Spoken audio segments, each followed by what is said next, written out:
live. I like live. We are episode 4 of Live Team's Tag Team Live Stream. That's what it is. Yeah.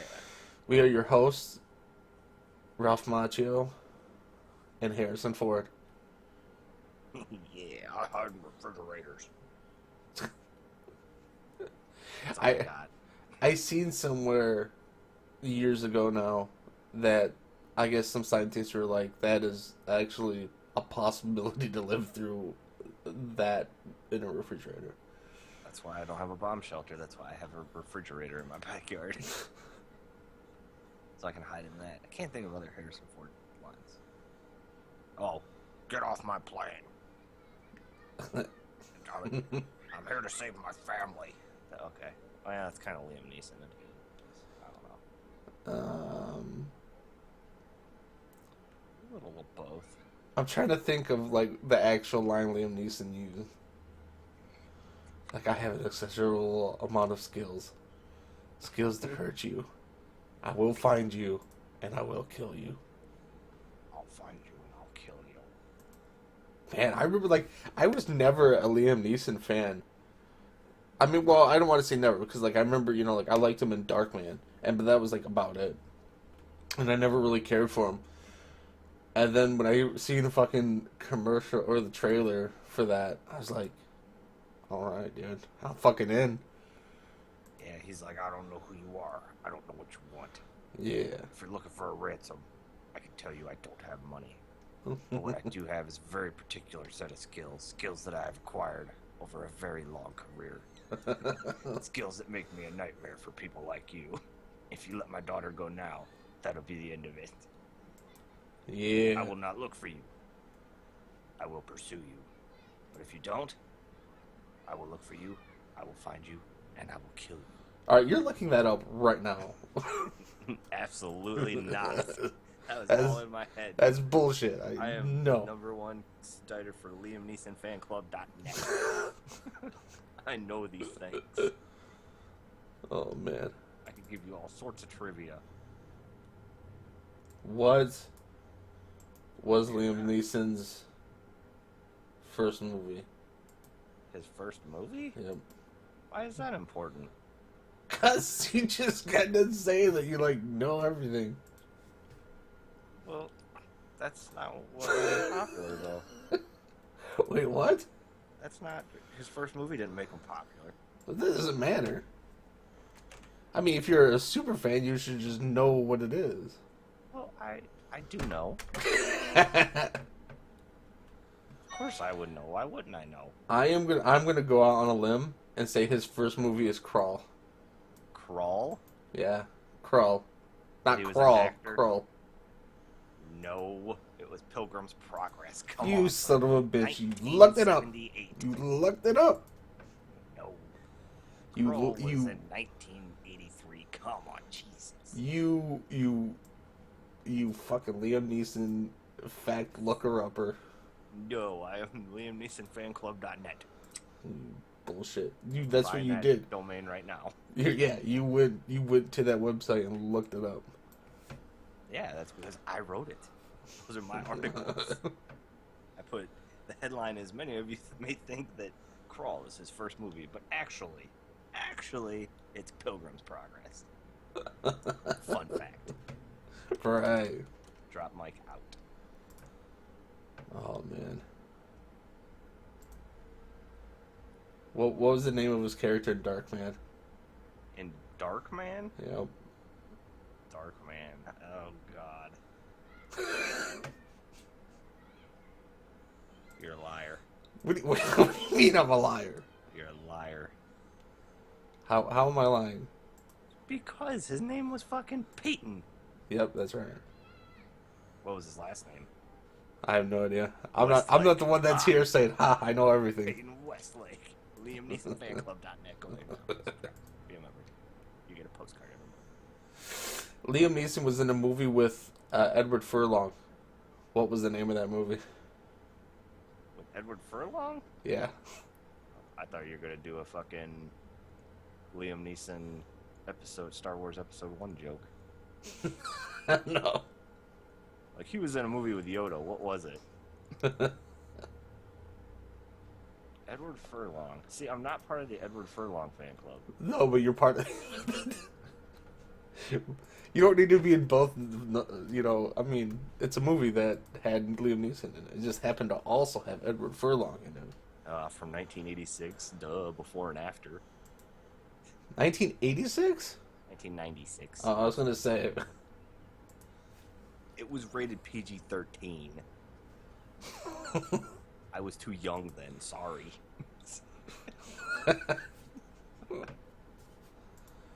How many Taken movies are there? 3. Well, that was an easy one.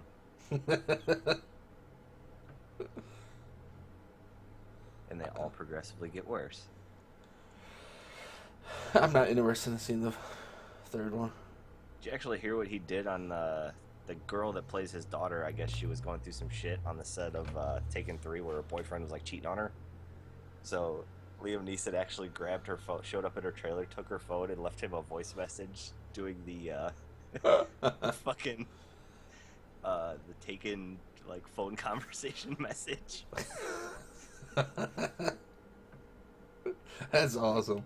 They played the message on one of the shows I was watching. I'm sitting there like, I'm pretty sure he could be charged for some of this shit. He's like threatening to break the guy's skull and shit.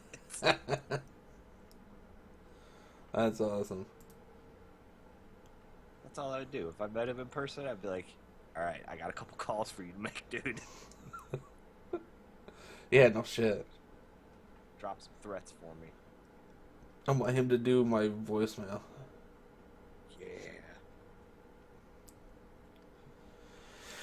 Message, I'll kill you with this. Alright. Yeah. Enough for Liam Neeson trivia. No. You want to do more? I think this should be the Liam Neeson podcast. We're done. That's it. It's no longer old men kicking ass with karate. It's no longer Taking live stream. It is Liam Neeson live stream. Yes. This week's guest, Liam Neeson. Hey, I have skills that I'm not.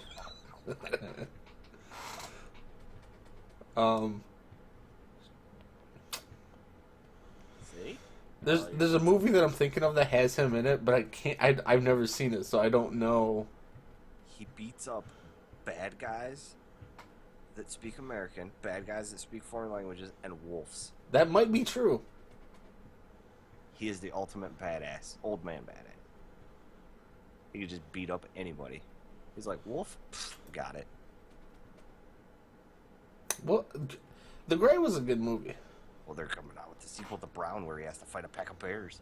Brown bears. No, they're not. And then they got the black and white where he has to fight a bunch of rabid zebras. Black and White is the prequel to Gray. Yup. He's like the new Russell Crowe. He just travels across America, except this time instead of fighting everybody in a bar, he fights fucking animals. Liam Neeson is fighting endangered animals. All right, let's move on from Liam Neeson to Patrick Swayze in Roadhouse, because like that movie interests me. How he goes like somehow like this is pre-internet, pre-internet. Like there wasn't computers weren't a thing. Like even in like the common household at that time. But like here's this fucking bouncer. Okay. That is like world renowned. World renowned bouncer. Yeah, like at all. Like what? How does this happen? How does this guy like get told, "Hey, go see Patrick Swayze"? I can't think of his name in the movie. He's your man that you need for your bar. Double deuces. Double deuces. And then so he goes and gets him. And he's like, and the dude's just like, "Hey, it's like $500 a night. You pay for me to get there and blah blah blah blah." And then he goes there, and then people are like, "Hey, I know you. You're Patrick Swayze." And he's just like, "Yeah, I'm super cool. Whatevs." Like, how? What? How's that? How?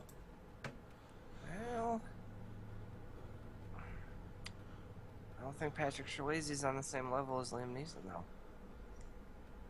That Patrick Swayze's old, and he's not beating people up while he's old. He only beat people up when he was in his prime. well, he's not old. Now he's dead. Well, yeah. He ain't kicking anybody's ass now. That's true. He's definitely not. In fact, he's crashed an airplane. If he'd had Harrison Ford with him, Harrison Ford saves airplanes. Yeah, or probably John Travolta. Ooh, very true. If I remember right, he crashed his airplane because he passed out, and they believed because he was a smoker. He was like a heavy smoker, and they assumed that he was smoking on the airplane. Which, yeah, and I guess like the carbon monoxide levels were too high, and he ended up passing out. I believe that's, if I remember right, that was what they believe happened. Smoking in an airplane? Yeah. You know how much cigarettes you'd have to smoke in an airplane to get the carbon monoxide up that high? Well, Is he like lighting the tip of like the edge of a boxed carton on fire and just smoking the whole carton? well, I mean, okay. Yeah, I mean, I guess he was like a chain smoker. Like, he was a heavy smoker. But I mean, I honestly don't really believe that's, how is that possible when back in the fucking 50s, everyone smoked on airplanes? Like, when that was the thing. Like, you know, before people knew smoking was bad, you could smoke anywhere and everywhere. Yeah. I don't know. Maybe it was just something was wrong with the plane and the carbon monoxide levels leaked into the plane? Like the exhaust leaked into it or something? I don't know. I don't own airplanes. Right, yeah, I don't Plan know. on it one day. Like, I know they have recirculated air, but I don't know. So he would just need to smoke one cigarette and then the fumes would just keep coming back out and recirculating to fill his lungs. Yeah. He's fucking baking out in his airplane, man. All the smoke he smoked in the airplane didn't compare to the smoke that came off the ground after it landed. Probably not. That's fucked up. I mean, he lived through it, though, so. Yeah. Not the cancer, though. No. That got him. The airplane, he's like, I can take it. So, speaking of crashing airplanes, Okay, where's this going? Let's go. what games have you been playing? GTA 5? No. I don't crash airplanes in that. I'm a good pilot in that. How dare you? I am the pilot. Get one out of the way because I know we've both been playing one, but I've been playing Destiny again. So you got back into Destiny? Yeah, because it's actually a full-fledged game now. It's kind of nice. Alright. How so? They've, with the expansion stuff, they've added actually shit to do in places. Yeah. There's always something to do now, and it's fucking great. They didn't add a new raid with that House of Wolves shit, but they added Prison of Elders, which is kind of like a horde mode type thing. Right on. It's a puzzly kind of horde mode, like different bosses have different buffs where you have to, now they force you to actually switch weapons and use the elements on the guns to take down shields, and very tricky to beat some of the bosses. See, now, when I heard that there wasn't going to be a new raid with this DLC, I was like, well, that's it. Destiny's done. Like, you don't hear anyone talking about it anymore as it is. And the fact that they're not even putting in a new raid into their DLC, it seems like they're all but giving up on it. No, But- this added a complete new mode to the game. Like, Yeah. just by adding this, it's added a ton of shit, because they have the Prison of Elders, which is the horde mode. Like, you start at light level 28, and you can go in and do like the basic one. It's kind of like a, hey, this is this end game content for beginners. Right on. And then you move up to 32, and it's drastically harder. So like 28, you can get matchmaking, but anything, I think 32, 34, and 35 don't have matchmaking. Why not? I know I used to sit here and tell you they need to add matchmaking for the raids, and it's bullshit and all this stuff. Right. But after me and a buddy got some guy in to help us do the 32, I kind of understand why they don't have matchmaking, because if you just got a bunch of randoms in there and you're not talking, which most people don't do on games anymore, if you're not using teamwork, you get fucked up quick. Well, yeah, I mean, sure. That's the thing, is any multiplayer game, for the most part, is better when you're playing with your friends rather than, a pug group, no matter what it is.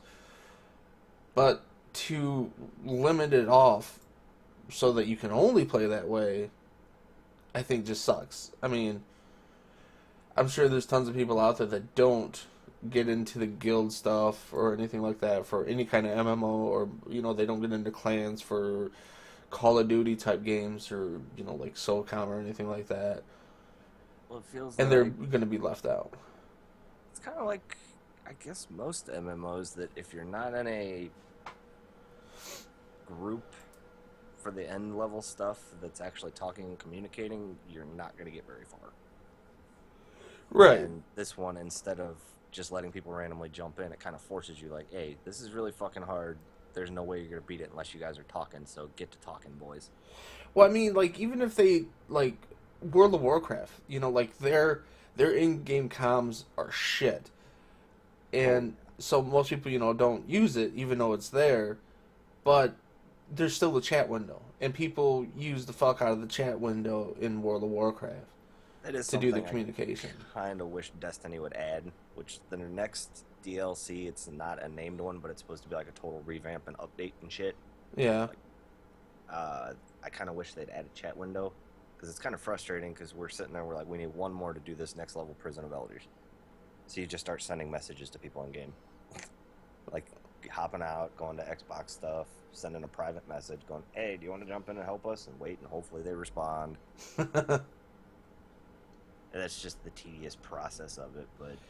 What happened to the voice messaging that, like, the 360 had? Like, where you could, like, have, like, 10 seconds to leave someone a message, like...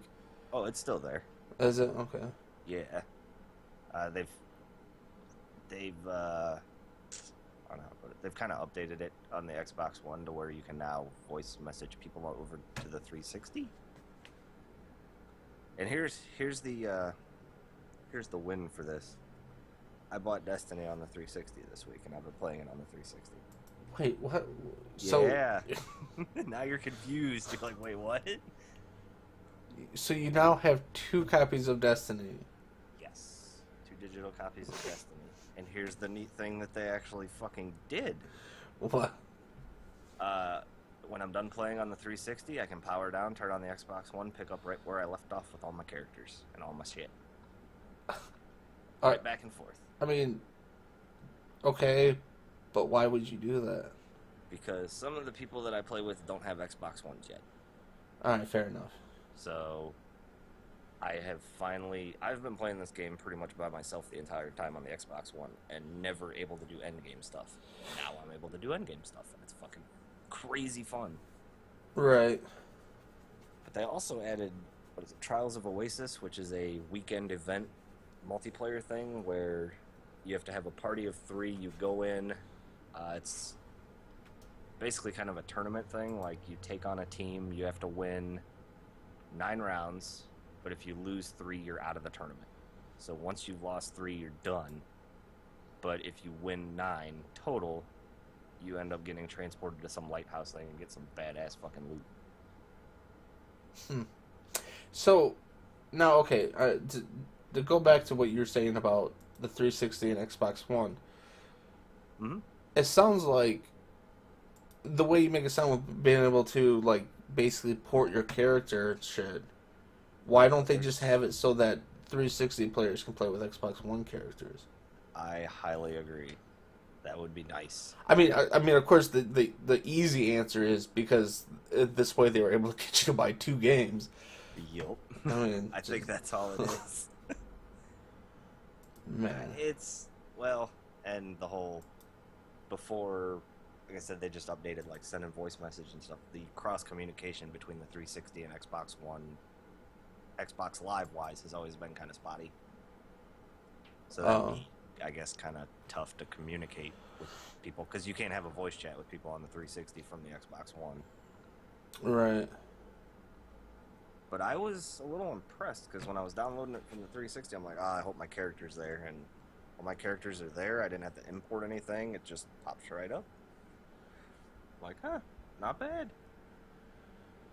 Exact same game, just different textures and the lighting's not as good. Right. Is it noticeably bad compared to the Xbox One? Not really. The inventory loading screen takes obnoxiously long on the 360. Yeah. But other than that, the only thing I've really noticed, like I got this new exotic gun that like has a glowing skull on the front of it. All The right. skull glows on the 360 and the Xbox One, but on the Xbox One version, like the light radiates from it and actually lights up your back. Right on. It's like, yeah, I guess the lighting's a little better. But yeah, I'm fucking, now that I'm doing some of the endgame stuff, reached level 33, I'm having a blast, actually. Right on. Good. There's stuff to do. So, Tons of shit to do. did they raise the level cap? They raised it from 32 to 34. Right on. Doesn't sound like a big jump, but it's actually a pain in the ass to go up light levels. Yeah. Well, wasn't that the thing, like, because the level cap was, like, I think it was, like, going from 29 to 30 or 28 to 30 was, like, a slog. Oh, yeah. Oh, it's just you have to, like, right now, if you're to play that game solo and get all the legendary gear, like the top line gear solo, Yeah. the highest you're going to get is 32. And that's what I was stuck at. And then you have to go in the next step to try to get to 33. Your next mission is, all right, I have to do Prison of Elders on level 32. You beat that, you get an armor core that upgrades one of your pieces to a higher light level. So that put me at 33. All right, right on. The next one is 34, which once you beat 34, you get more pieces that allow you to upgrade legendary gear. So basically, it's kind of like DC will with pretty with the much. combat rating. Yeah. You just have to keep getting that next piece of gear, and you have to do harder shit to get stuff. Like, I guess, different marks to get the different gear. But Right instead on. of marks, it's just like an upgrade core. Right on. But even all around, like, the patrol missions used to be boring. You just go there, do your fucking dailies, and leave. Now they've added, like, wanted hidden bosses all throughout the fucking areas. Nice. It's like, it says, like, the wolf pack is prowling, and you'll see dropships come in, and the fucking bosses show up. It's like, oh, this is kind of badass. Right. Then you have a chance to get, because when you beat the Prison of Elders, you're guaranteed a legendary or exotic piece of gear if you have a treasure key, and the treasure keys are fucking rare drops. Yeah. I've gotten 3 so far, but that's been a lot of fucking grinding. It's Destiny now. Like, one of my buddies that picked it up, he keeps saying, oh, this game is so great, and I don't know why it got such bad press and all this, and I'm sitting there thinking, this is not what this game is 100% not what this was when it first came out. Yeah. This is way different. I mean, yeah, you can say that about any MMO, really. I mean, they're constantly working on them and shit like that. I've actually got back. I'm doing multiplayer matches in the game now because, like, with the Trials of Oasis, it's actually fun because you're working towards something. It's tournament based. It's like, this is actually fun.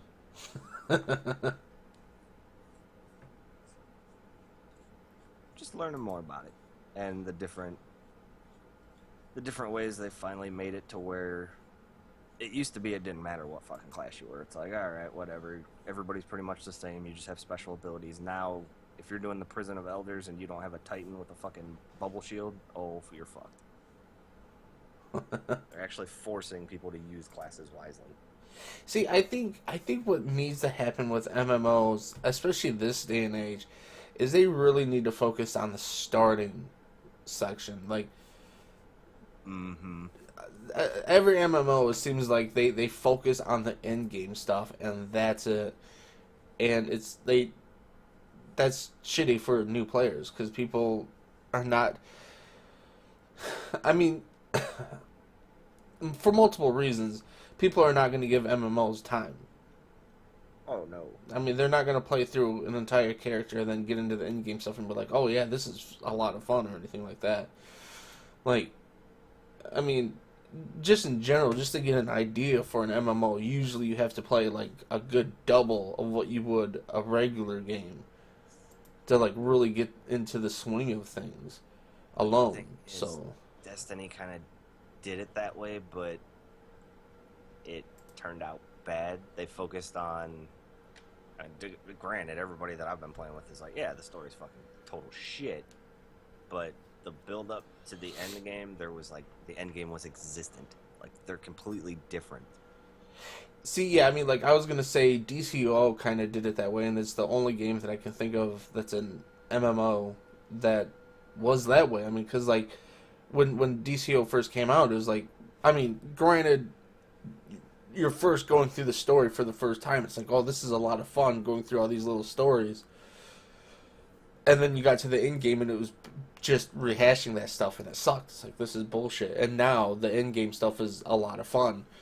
And, you know, unfortunately for people like me who's made a lot of characters between the PS3 and PC version, I have gone through the story of that game way too many fucking times. Well, even most MMOs don't ramp you up to the end game stuff either. Like it's just straight, hey, here's the story. Go build your character however you want, have fun, and then you get to the end and it's like, why am I dying? Well, you didn't build your character right. Yeah. Why didn't you guys explain to me this stuff? Yeah. Like I'm even running to that in Destiny. Like, man, I am just getting fucked up doing this. One dude that was in with this, he's like, oh yeah, you got to start running the bubble shield instead of that striker class and use these perks and you're going to need this piece of gear. I'm like, oh, okay. Yeah. I get it. Yeah, I remember running into that problem with my one Jedi in Star Wars and SWTOR. Is I got to the point where like I was geared wrong. Basically, is the best way I can put it. Is like I fucked up my gear loadout. I had no fucking money, and I got to the point where my armor was thrashed and everything. And luckily, I was at the time in a guild, and like a couple of them like gave me a bunch of money, bought me new gear, told me what to do with it and stuff. And I was like, oh, okay. You know, I mean MMOs in general are always non-helpful and that kind of shit. That's pretty fucking annoying. Fuck yeah. Yeah, it's if and granted, all my buddies that ended up picking it up, the game was on sale 2 weeks ago for $30, so they grabbed it cheap. Oh, right on. And if you can find that game for 30, even though I spent 60 on it twice, plus the expansions on both consoles, so I technically spent like $85 twice. If you can find it for $30, it's something now that can hold your attention for a while and is actually sustainable. Well, unfortunately, there's one thing about it that I can't fucking stand, and this is first person. You can dance in third person if you like doing that. I feel like I'm being trolled at that point when games do that. Like when Call of Duty shows your character on the screen now and you can pick and choose what he wears. It's like, go fuck yourself. Like you could do it, you just don't want to, asshole. Yeah, it's like this is why you know this is why people like third person shooters, other than the fact that, you can see better and more realistically. I mean, oh yeah, I know you can see around walls without peeking around walls, but whatever. But come on, you can see your character. You can see when your character looks badass. Like, that's why you do it. Yeah, it's kind of weird because in Destiny, when you grab like a sword that drops, it's just like Halo. Like when you grab certain weapons, it cuts to third person. It's like you pick up a Scorcher cannon rocket launcher and your dude's in third person running around shooting. It's like, God, why can't I just do this all the time? Right. That way I can see how cool my dude's fucking gear is. Yeah. Yeah, if that game, I know you're not into first-person games, but if it goes on sale, that might be something you might want to check out. Is it on Steam? No, it's consoles only. Oh, it's not. Oh, that's okay. For some reason, I don't know why, but I was thinking you had two copies. One of them was PC. Oh, I wish. God, I wish that game was on PC. If it goes on PC, you're gonna buy a third copy. Yes. Especially if it allows me to just swap right over to the PC and keep playing my character. I swear to God, dude, developers and publishers see people like you coming a mile away, and you're just like popping down the street as a fucking sucker. I'm not a sucker if I enjoy it. I mean, yeah, fair enough, but I mean, they're just like, I can just that's what their mindset is like. We got another one. Yup. This motherfucker bought 3 copies of the same game. I do think back when the game first came out, if you bought it on the 360, you automatically got it for Xbox One, but not vice versa. Maybe that, yeah, because I mean, there was a couple of games that did that with PS4. Like, if you bought the PS3 version, if you paid an extra $10, I think it was, you can get the PS4 version at a later date. Yeah, but when this came out, I had my Xbox One, and I'm like, I'm not going back to the 360. Fuck that. I kind of wish I just would have bought it for the 360, and then. Well, I don't think it works that way where you keep the other copy. Oh no, you do. Oh, do you For really? Destiny, you got to, Oh, no shit.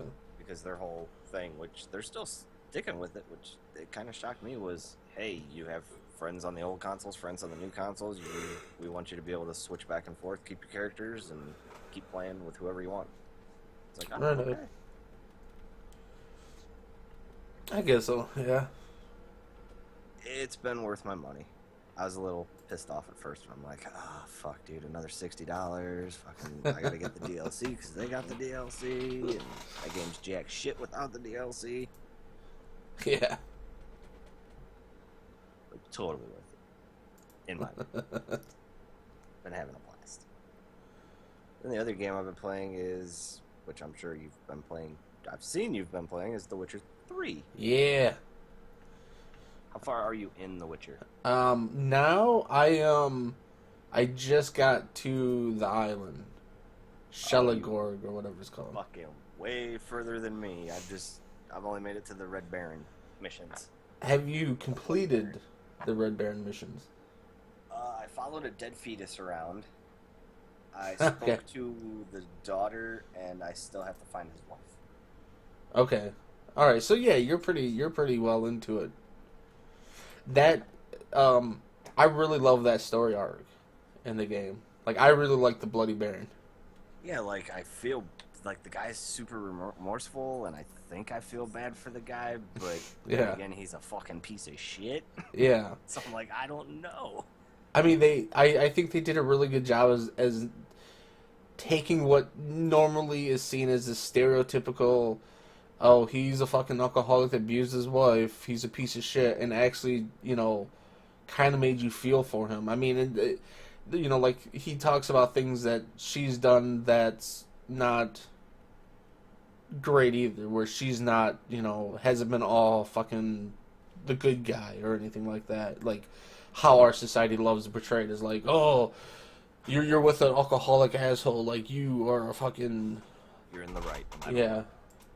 Yeah, and I think that... I really like that, the way that they really made these characters three-dimensional. I mean, and it works in other cases, too, just I don't think it's as impactful as that story arc is so far. Don't you bone down on the first lady you could?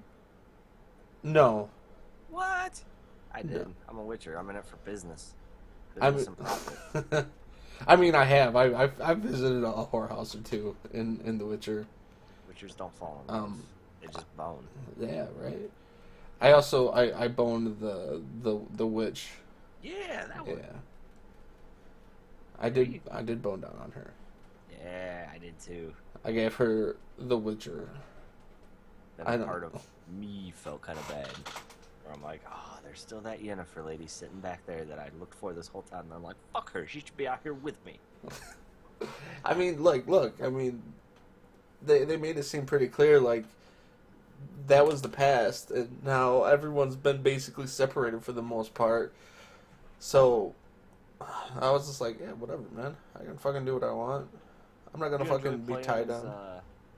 the series stuff. I don't like that. I like it. I mean, her power is alright, and killing people seems to be easier. I But just like I don't know. I kind of like the game from her perspective. Like if they made a new Witcher game just based off her, I'm like, all right, she seems interesting enough. I don't like games that make you play through flashbacks because it just doesn't matter. Now, Yeah, you could argue playing prequels like when Metal Gear Solid 5 comes out is basically just one big flashback, but that's Yeah. fucking different. that is not. That- That make it different because it's Metal Gear. No, because that's, the game. I mean, this is like, just tell me the fucking story. Don't make me fucking play through it. It's kind of like when all these games, I want to write an article about how all these fucking open world games have like card games and shit like that. And be like, stop putting them in your fucking game. Stop putting races in your game. Stop all that bullshit. Like, it's fine if you want to have it as a fucking default thing that, like, oh, over here they have races. Let's go race, something like that. Don't fucking put it in the goddamn game. Like, Yeah.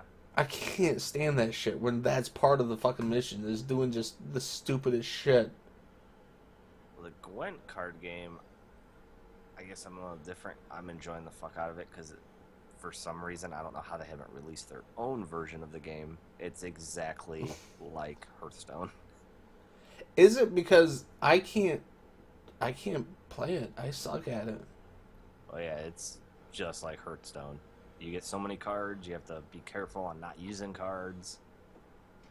It's fucking phenomenal. I love it. But I think with Hearthstone, you get your cards back and you can keep using them.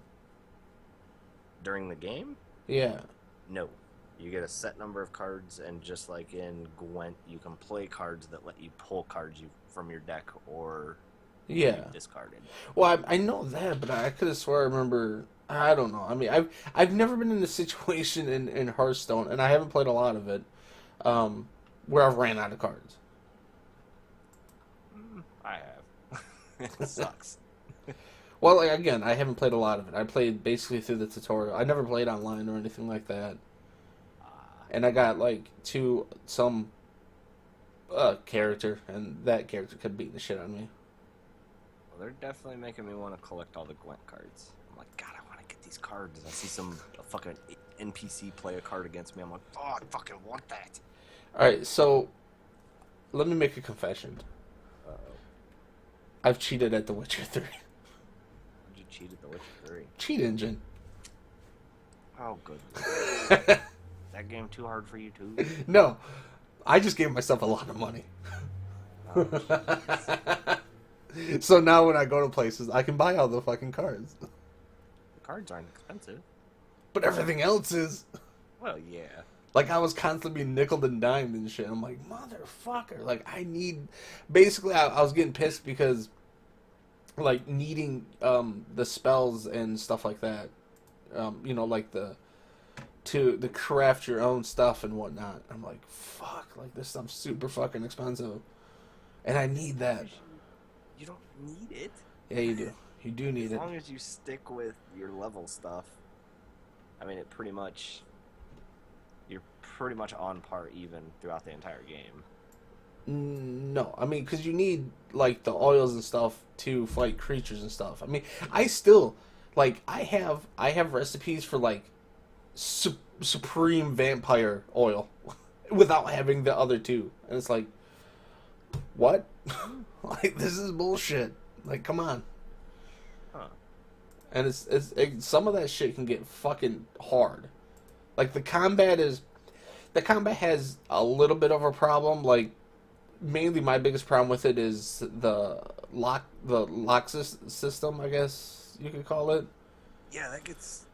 Sometimes you think you're locked on, sometimes you're not, though. Yeah. I feel like it's easy to unlock. Like, if you just move the camera just right, it'll unlock from the character. But Yeah. also, 99% of the time, Gerald will fucking lock onto the... Like, if there's three characters in front of me, and there's two of them that are, like, within 5 feet of me, and there's one that's 10 feet back, he will lock onto the guy on the back. Yes. And then... a bit. Yeah, so then I'll, like, block an incoming attack, or, counter it, and then I'll, like, swing my sword to go swing at the guy that I just fucking knocked back, and instead he jumps past him and takes a swing and misses the other guy in the back, and then leaves me open to two people flanking me in the back. And it's like, motherfucker, and it's so fucking frustrating. I mean, the combat has some issues, but compared to the previous games, I would say it's just compared to the previous games, it's a lot better. I mean, as long as you can like keep yourself aware of that problem, it is pretty easy. I mean, I still can, like wraiths still kick the shit out of me because they fucking disappear and they reappear behind me, and before I can do anything, they take like 3 hits on me. Oh. Like every fucking time, no matter what. Like I'll fucking, as soon as they disappear, I'll start hitting the dodge button, and no matter where it is, like I will like say dodge, and I like dodge backwards twice. They'll still appear right behind me, bam, bam, bam, and it's like, are you using your magic signs? Yeah. Yeah, I think that's kind of nifty how when you learn about the different enemies, how it says like, all right, they're weak to this magic spell. Yeah. This kind of oil. It's like, that's kind of nice. Yeah, see, and that's why I was getting pissed where I was like, fuck it, I'm gonna, make it so I can buy all of these things, like buy the recipes to make the oils and stuff, because I got tired of fighting enemies without any, ability to do that. I do wish they would explain I'm trying to think. Little kind of spoilers here, not for you though, but that first fight you do with the frost, or not the frost, what are those guys called? The wild hunt dude. Oh yeah, I don't know what they're called other than the wild hunt. When you're going to search for the elf, and yeah, you fight that one dude. I had no idea what he was weak to. I had no idea what fucking oil, because the oils say like, wraith or undead or fucking whatever. There's like 9 different ones. I'm like, which one is he? Can't you tell me? Like, he knows a lot about the wild hunt. You can't tell me what these guys are weak to already? I have to kill him first? Yeah, I mean, and that kind of like points to something I wrote in my review about with sequels in general, but like especially with RPGs like this one, where they're constantly reminding you that Geralt is a seasoned veteran witcher, yet he's learning everything over again for no reason whatsoever. And even in the game, he's like, "Oh yeah, I know how to handle that." But it's like, why don't you just know how to make these oils and spells and stuff like that? You know about werewolves, you should already know how to fucking do all this shit. Yeah, and I mean, and that goes back to the combat too. That I really don't like about it is, you get in those situations where like I had to fight I guess a spoiler, a golem, and I'm like, how the fuck, what do I use? And I go to the bestiary or whatever it's called. And it's not showing up. And I'm like, well, he's kicking my fucking ass. He's killed me 3 times. I don't know what oil to use. And yeah. I mean, that's another thing too, is like there's a lot of different oils, and like you get like 3 green ones, 3 blue ones, 3 light blue ones, 2 fucking red ones, and it's like trying to memorize them all. Like I'm constantly going back and looking at the beast the bestiary or whatever it's called. Me too. What else? I was gonna say something else that I brought up when you said that. Oh, yeah. I am so tired of that game sending you into a combat situation, because once you're in combat, you can't put oils on your sword. No. So if you're doing a mission and you walk into a room and it cuts to a cutscene, and then in that cutscene you're about to do battle, and then when you get out of that cutscene you're in a combat, it's like, well, great, now I'm fighting this thing and I can't put oil on my swords. Thanks, assholes. Which is one thing they forced you to do in The Witcher 2, because in The Witcher 2 it'd be like, alright, time to prepare. But this one, it's just, you're right in battle and you can't do that shit. Yeah, I mean, there's times that you will get, do missions where they'll be like, well, we need to go here and do this, and it gives you an option to go right away, or it'll say, not yet, like, he'll be like, I need to get ready first, or something like that, and then you can do that, but even still, like, it never says who you're gonna meet or anything like that. You don't know, like, so even like if you're like, all right, let's go right now, or I want to wait, it doesn't say we're gonna run into a bunch of ghouls, or race. So you can't be like, all right, hold on, just wait a minute, and then you can like prepare for it. Or it's a completely new enemy, and you're like, I have no idea what to use to prepare because it's not in my beast thing because I haven't killed it yet. Yeah. Though I mean, to be fair, you can buy books and read the books and learn about some beasts. 5 books. I'm a fucking Witcher. I get shit done. See, that was another perk to fucking having tons of money is I can buy every time that I go someplace, and they have books. I buy the books and then read them. I don't read them. I just click on them and then shut them again. And then if it happens to be one like, I just bought a book, or maybe I found it, a book, and it told me a bunch of new creatures. It gave me like the synopsis. I don't know why that word popped in my head, but for like three or four new creatures, and I'm like, oh, nice. Yeah, that kind of helps. Yeah. It sounds like we're shitting on the game, but yeah, I mean it's fucking good. It's I really enjoy it. I mean, it took me a little while to get used to the combat. The controls are loose. I don't like that, but whatever. Yeah, the controls, I don't know if I'd say loose. It's like when you hit right to turn, like the camera turns faster than the character, which is fucking kind of weird. Well, I mean, first of all, I am playing on PC. Where you're playing on Xbox One. Yeah, okay. So the controls might be tighter for you, where maybe mine's more of a ported issue than anything else. Because like I have my situations are like when I go to turn, I have to do these wide arcing turns, or if I'm like, like, oh, there's stuff in front of me that I need to loot, and I'm standing just outside of its range. Let me bump the analog stick. Oh, he just took 3 steps and now he's on the other side of it. Fuck. I got to turn back around and try this again. Yeah, that's pretty much the same thing. It's like there's momentum that continues carrying after you push forward. When you push forward, he just takes way too many fucking steps. Yeah, and I mean, it's stuff like that like, as frustrating as it is, just at all that it does it, it's even more so when you're in combat and that shit happens. Oh yeah. Especially give it a pass, but you do kind of start getting used to it. Yeah. After a while.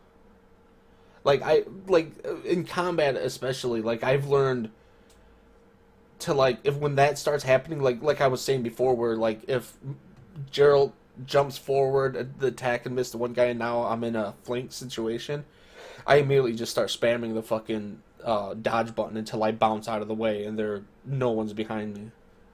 Fuck yeah. So I saw you posted. Now this game has a lot of quests, like a lot of fucking quests. Yeah, it does. Even a lot of the side quests I found good because in the main story you run into some of those side quest characters and shit again. Yeah. You were a little bitter about the goat. Oh man. That did not bother me that much because I knew it was just one of those dumb things where, like, I don't think they put it in there to say that we're taking this seriously. I thought they put it in there just kind of isn't this fucking stupid? And it's like, yes, it is stupid.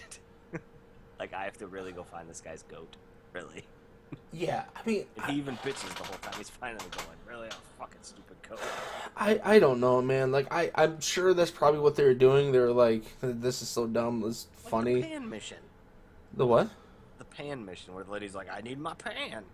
You're like, really? Yeah, but, like, all that was going into a house and then getting the pan. Basically, like, and then walking back outside. That's fine. Like, if I would have went like behind the house and the goat was there, and I would have picked it up and brought it around the other side, I would have been fine with it. But like, it goes and fucking finds a bear, and I'm like, what are you doing, you son of a bitch? Like, now I gotta fucking kill this bear.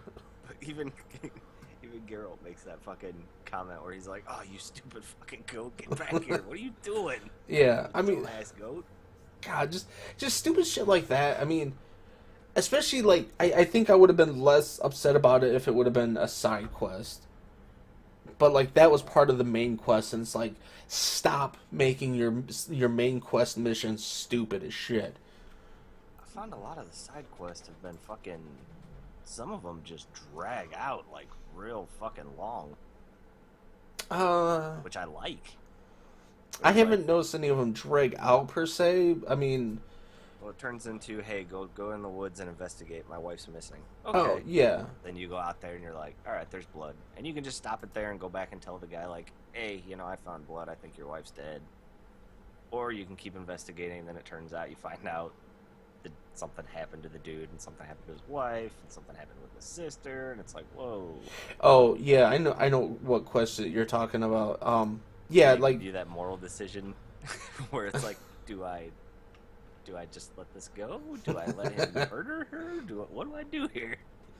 What's Yeah. the right response? that was hard because I'm like I want to see this play out that way, but I like gotta kill the thing, but should I let it have its revenge before I? Then I was like, yeah, go get her. see you could also because like I like to play my character like however I feel fit. Like in most games, I'm just like if there's an evil way to do things, I'll do that. But I've kind of maybe grown up and I don't do that as much in games anymore, or at least not the first time like I used to. Yeah. And I'll say this about the cheating. I no longer fucking haggle people for money. And if it gives me an option to not take the money, I don't. Mm. So in video game land, in the Witcher game, people are thankful because I'm like, no need. Use the money for the little boy or something like that. See, I normally do that because that sounds like the good way to go. I did at first. I wasn't. I was like, give me that fucking money. I don't care. I took their trailer way too personal when it's like, yeah, they don't need a hero. They need a professional. I was like, fucking right. I'm a professional. You pay me for this shit. Yeah, exactly.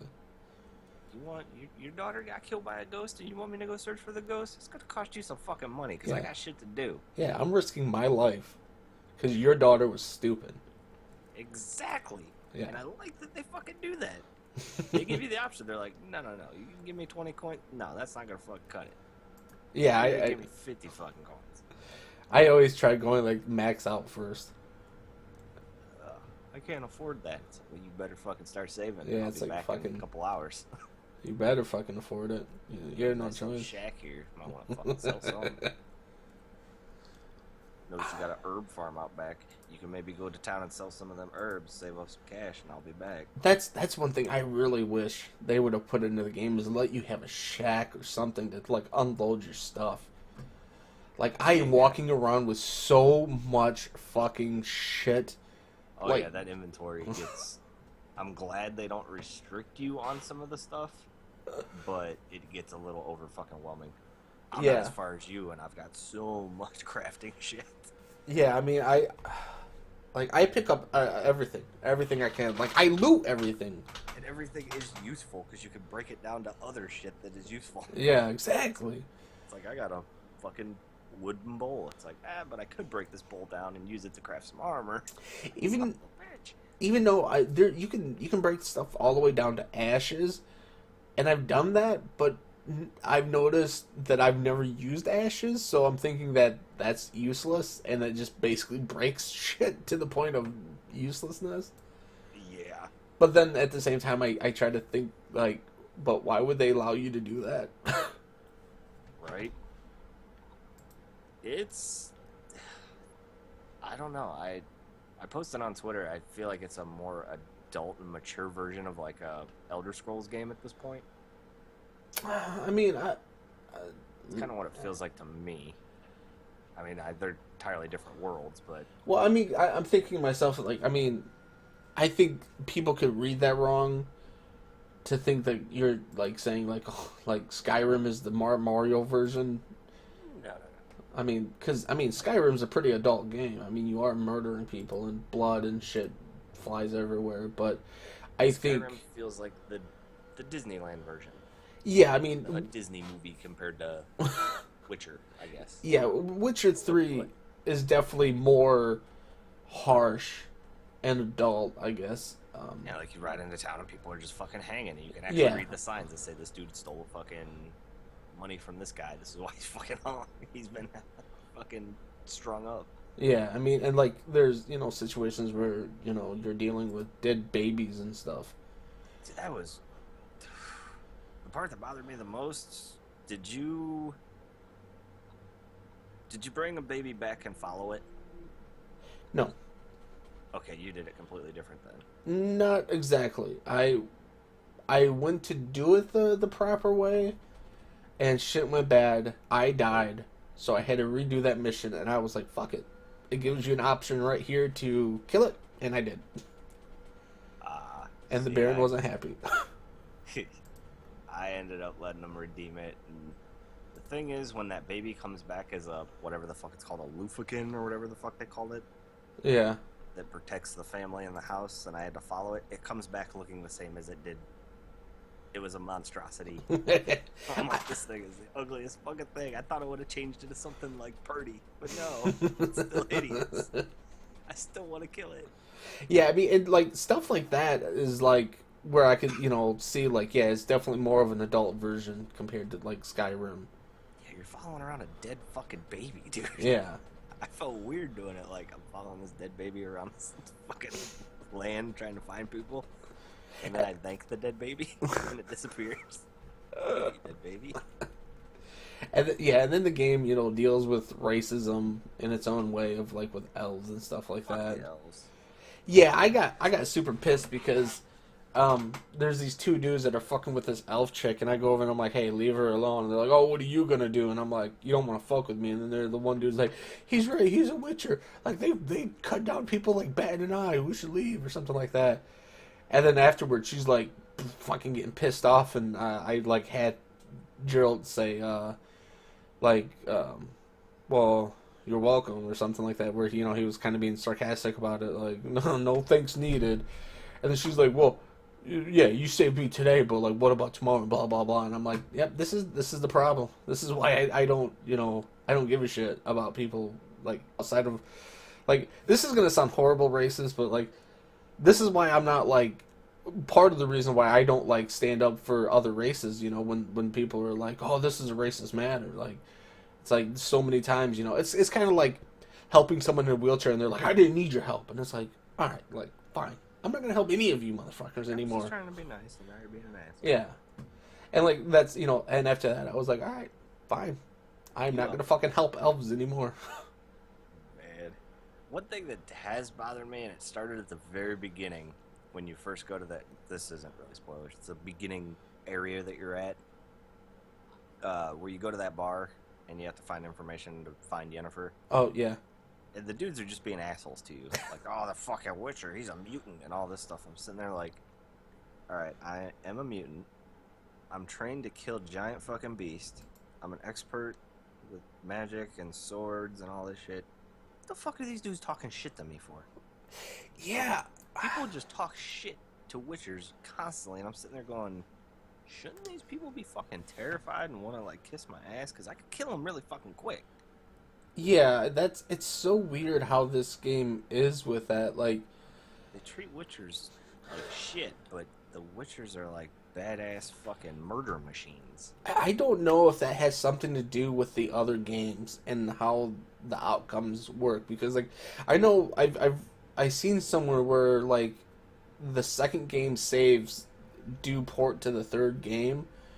I don't know exactly how that works, From but what I heard, it's just certain characters show up and give you quests. That's all.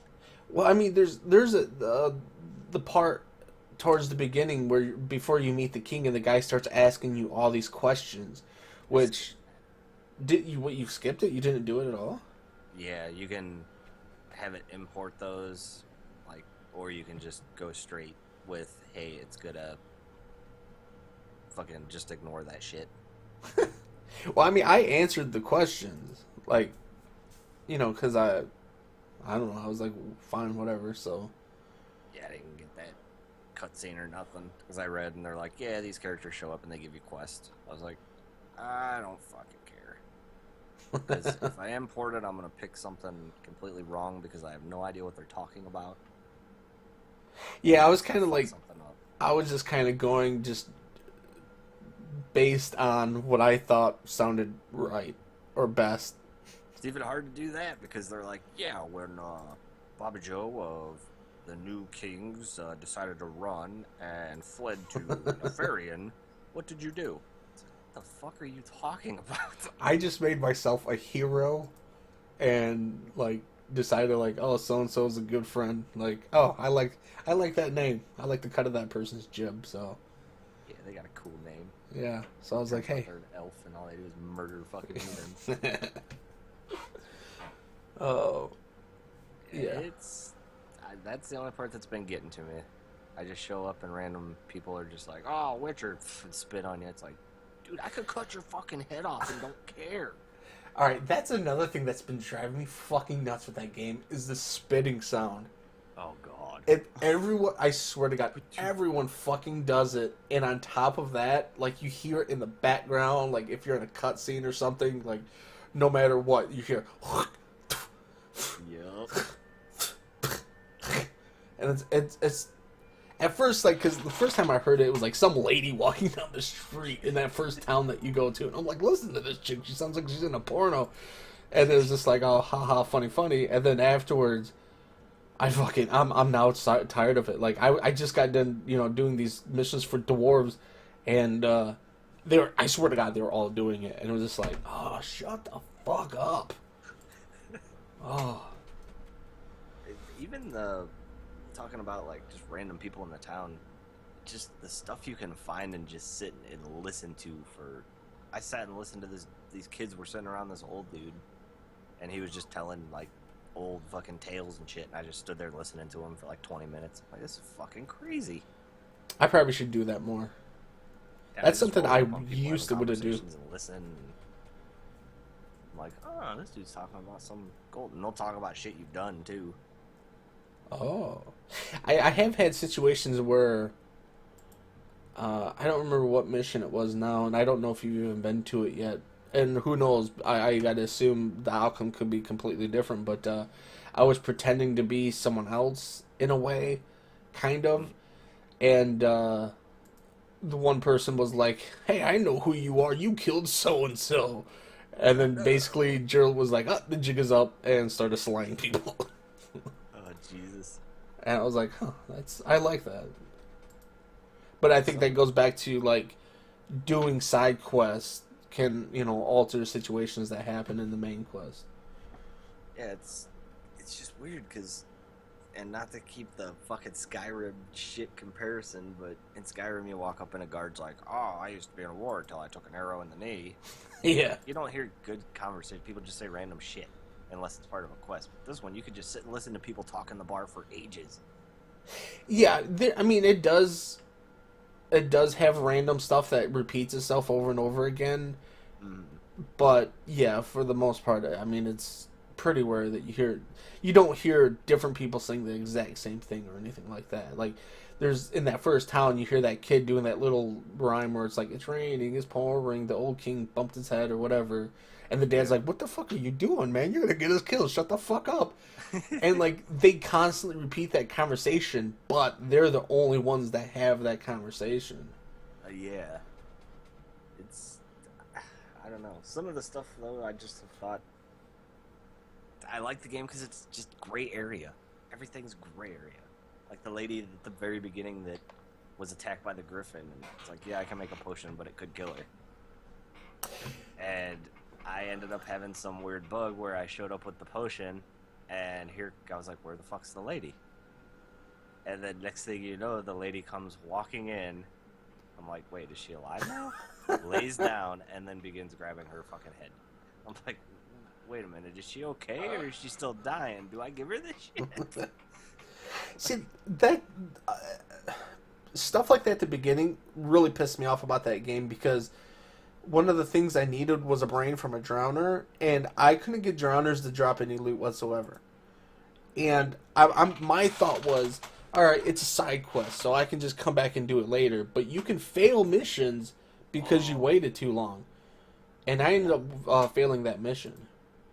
I failed the very first mission where that guy says he was attacked, and you end up like investigating, and there's drowners and there's arrows and shit, and it's a box that you find and have to bring to him.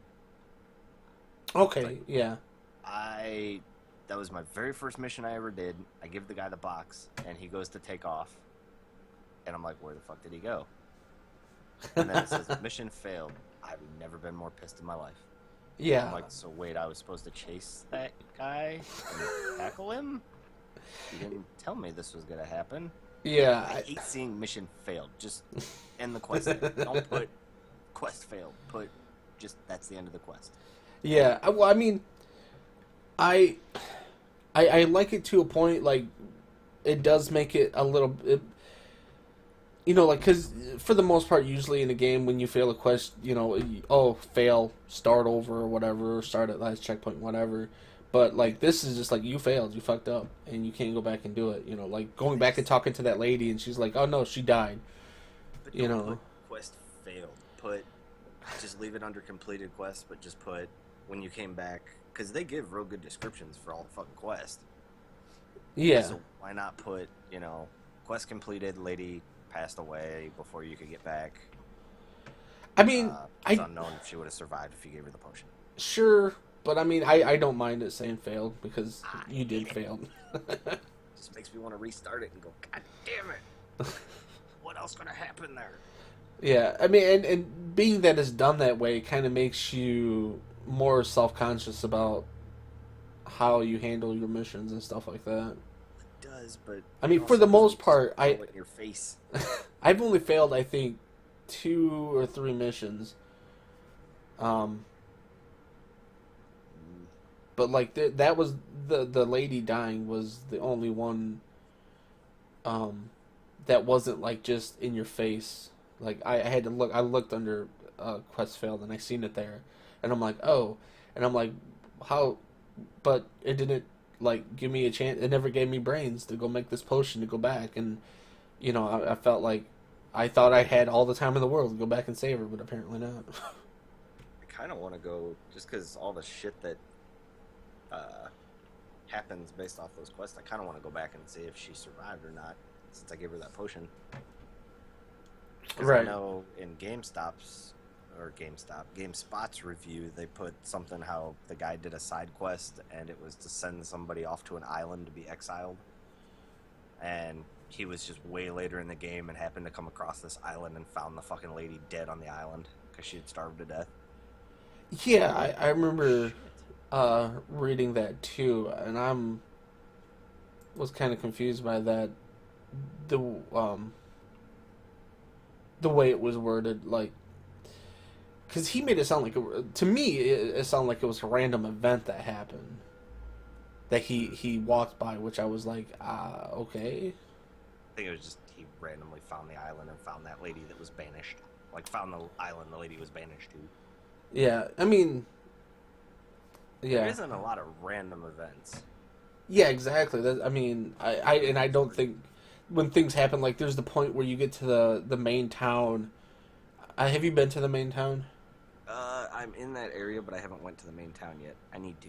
All right. I mean, this isn't really spoiler or of anything serious, but I mean, there's a point where you're in I guess you could say the main section of the town, and they have people burning at the stake. That, like, once you walk in there, it turns to a cutscene and has it happen, and it's like, all right, I gotta assume that this is not a random thing that happens. I mean, nothing happens. They burn these people in this cutscene, and Geralt is looking on like in horror, and then that's it. And then you just go on about your business. But it doesn't feel random. It feels like when you go to that section of town, that's gonna happen no matter when it is. My dude won't be looking on in horror. He'll be like, business as usual. Strictly business. Not here to make friends. I'm here to bone and make money. And the game talks about how, like, basically how Geralt portrays himself. Like, there's a point at the beginning of the game where when you're, it talks about stealing from people can get the guards pissed off at you, and it'll reflect on how other people see you. Mm. But I'm constantly looting everything from everywhere, and the only time that anyone ever fucking makes a remark at all is if there's a lot of guards around. Yeah. Like, I went to go loot a box in the Baron's base. Well, not in his base, but, like, in that area. And as soon as the menu popped up, you hear a bunch of swords come out of their fucking seats, and they're like, hey, And then they're all looking at me, and I like shut it and was like, okay, I won't do that. Shut it quietly. And you're like, I was just looking. Sorry, Investigations. just, yeah, no, investigating. Oh Christ. Like, cause I mean, it was like, I'd go into people's homes and like, there's a lady on the fucking floor scrubbing the floor, and I'm just right in front of her, looting all their shit out of it, and not a fucking, she's not saying a word. Oh man. Yeah, that part doesn't seem. It seems like Elder Scrolls does that better. Like people will fucking, if they catch you red-handed, like there's no sneaking mechanic in The Witcher, so Yeah. you can't really sneak steal things. That's why you just cut their fucking heads off and steal it. Say, I need this to fight a griffin. Leave me the fuck alone, lady. Or I'll feed you to the griffin. How do you like that? Very detailed game. Amazed with what they've fucking done with it. And people bitching about this graphics bullshit. I think it looks perfectly fucking fine. Doesn't look as pretty as it did during a pre-rendered trailer. Yeah, I mean, I've seen a lot of World of Warcraft trailers. That game looks nothing like those trailers. yeah, no shit. Yeah, when people play that bullshit of like, oh, they fucking lied to us, it's like, no, they didn't. Like, I mean, sure, it's not as good looking as this fucking trailer looks, but what are you expecting? like, why are you surprised that the game doesn't look as good as the trailer? Like, I mean, one dude I saw on YouTube, he's like, yeah, sorry, I didn't really notice anything about the graphics till people were posting it because I was too busy playing the game, not staring at it. yeah, I mean, Boy, this grass looks fucking weird. I mean, and I don't know, like, because I'm playing, for the most part, on high graphics, not ultra. Except for I do have Gerald's hair turned on to the graphic stuff, so it's constantly flowing. And his beard grows in. Major frame fucking issues. I've had no frame rate issues in that game whatsoever. But, I mean, okay, it has options to have it off, on for Gerald, or on for everyone. And I gotta assume that there's a possibility that if it's on for everyone, that it might be a frame rate issue. That makes sense. But, yeah, I have it turned on for just Gerald. Now, I have had many times that the game's crashed on me, or froze on me. But I can't assume that's from that. Seems like every console's having a few bugs. Yeah, oh yeah, I mean, you're on Xbox One, man. Have fun with that save issue. Oh, there's a save issue? Yeah. I just read, just the other day from Daniel Dwyer said something about he ran into that bug and he lost the whole night's progress. Well, I guess I'll just, I haven't touched it for about a week, so I guess I'll just wait till that patch comes out. The only bugs I have is, which I heard was on the PC too, the cutscenes can get pretty frame rate and choppy-ish sometimes. Yeah, see, I haven't run into any choppiness, but I mean, for the most part, when I have problems with the game where it crashes the game, it's during a cutscene. And I've had weird audio bugs, like randomly the audio will like start stuttering like a motherfucker. Okay, have you seen the fucking videos that I posted for glitches in this game? No. Okay, well, the one was the one I was telling you about before we got started, where I tried putting it on YouTube, and apparently YouTube didn't allow it when it said Gerald has a dick in his face. Where I was talking to this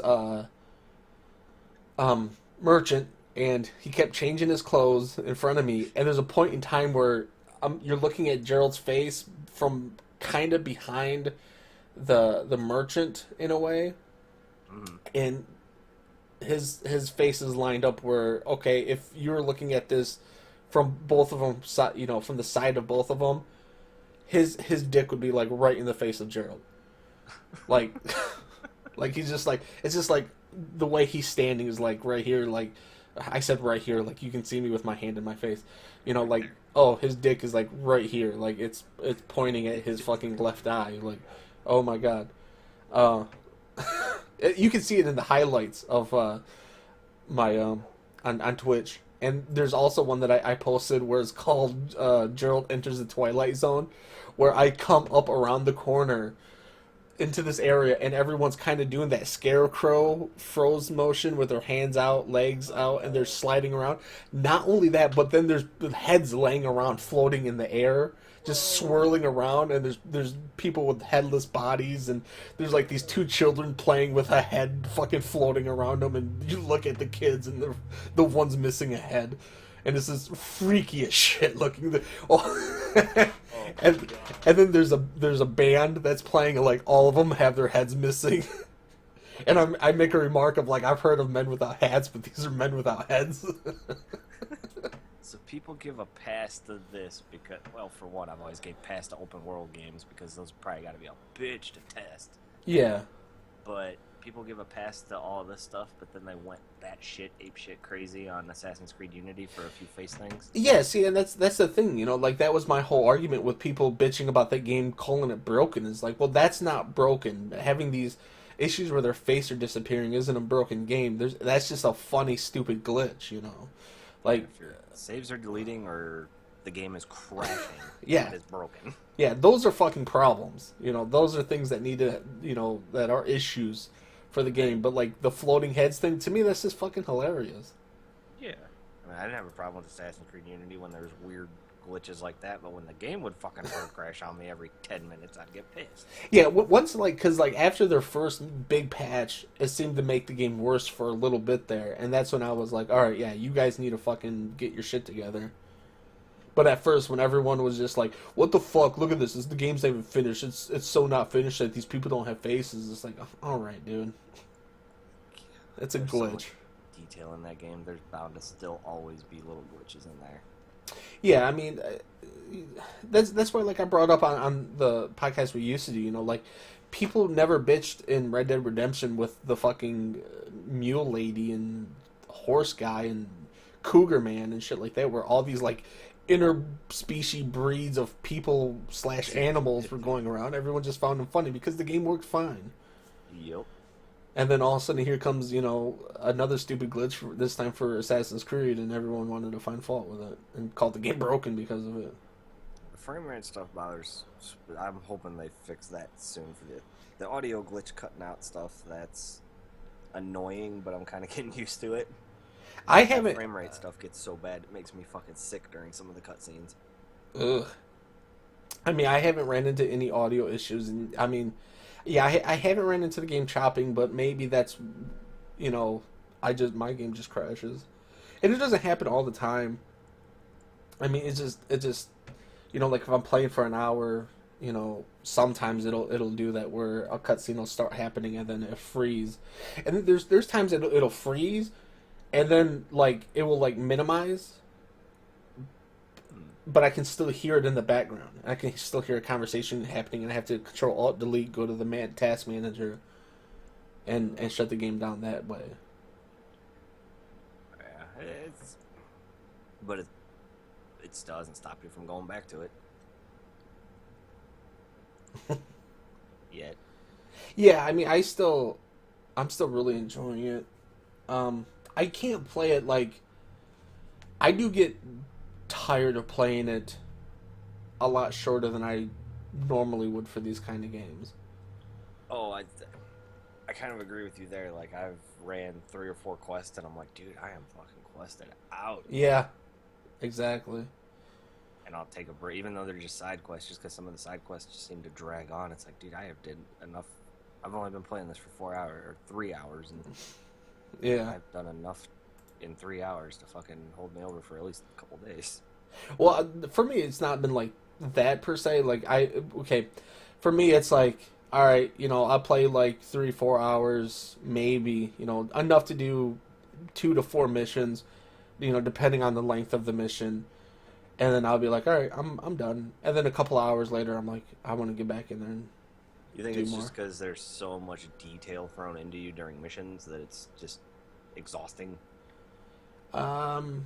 Maybe. Like, you do the most tedious mission, but it just feels exhausting because there's so much to it.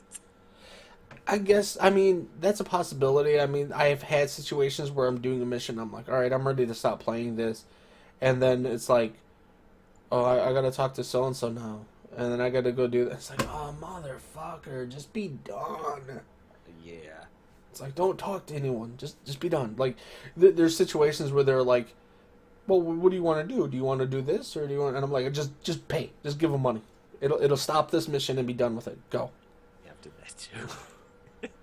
Just keep your fucking coins because I know if this happens, then fucking I gotta do something else. Yeah. Fuck that. Or I can just give you the money and this whole thing goes away and I feel better. And I can Like a real stop Witcher. playing. Yeah. Dude, I got other shit to do. Here, take $5. Get Yeah. the fuck out of here. There's like I've noticed like the exclamation points for the most part aren't like usually huge missions that have you go do something. A lot of it's just like, oh, these guys are having an argument, break it up kind of thing. Yeah. And like last night I was getting to the point where I'm like, all right, I'm done. And I see an exclamation point. I'm like, all right, fuck it. And I go over and the dude's like, look, I just needed some fucking money to get back over to off the island so that I can, make money and I'll pay you back, just come to my shop or something. I'm like, oh, thank God. Like, I need to give this dude some fucking crowns and be done with it. Here you go. Get the fuck out of here, dude. Get rid of this mark. Yeah. It's a damn good game. Damn good game. It Definitely is. being a game of the year talk, I think. Yeah, probably. I mean, definitely. Still got a lot of good shit on the line, but Yeah. I think it's worthy of a top 10 talk. Yeah, definitely. I would say so. Oh, all right. Let's talk about the horse riding in that game. Oh, God. Like, I feel like they came up with something brilliant where all you gotta do is hold the button down and the horse will stay on the road or path. But outside of that, it is a fucking nightmare to control that horse. A horse very much. Oh, man. I'm a witcher. I run on my feet. See, maybe that's my problem. Because, like, I'm like, all right, let me get my horse because this will be faster. And then the horse, like... I mean, okay. I'm fine with the idea of the horse kind of, like, just taking its own way because you're holding the button down and not controlling it. And have to, like, oh, nope, you gotta steer it here to make sure you go this way. But if it would just follow the dotted line, it'd be so much fucking easier. Far Cry 4 did it best because you would put a waypoint down, hit a button to auto drive, that way you could shoot while you're driving and shit. Yeah. Hit a button, he'll auto drive and stick to any roads that lead to that waypoint. Oh, nice. See? Fucking wonderful. Yeah, that's perfect. I don't use horses in that game unless I know I'm going like point A to point B and a road's the quickest way. Yeah, I mean, that's the road. I do not use a fucking horse. I mean, if I'm in a village and I'm going just outside of the village or something, I don't use the horse. But if I'm going, like, a good little distance from one place to another, then I use the horse. I mean, that's the other thing, too, is because, like, you have to double tap to run. And so often, like, he'll like, oh, slow down. I'm like, no, don't slow down. I'm just trying to get you to turn. Like, Jesus Christ. Like, shit like that. And then being that the horse wants to, because you double tap to run, and then you hold the button down. And so naturally the horse will want to go to the path. And that's a fucking pain in the ass, too. Because, like, you're running like, all right, where I need to go, this road's not going to take me to, so I'm just going to cut through here and get there faster. Meanwhile, you're it's like a car pulling to the fucking right or left all the time. It's like, oh. Yeah, fuck the horses. And the smallest fucking thing the horse can't jump over.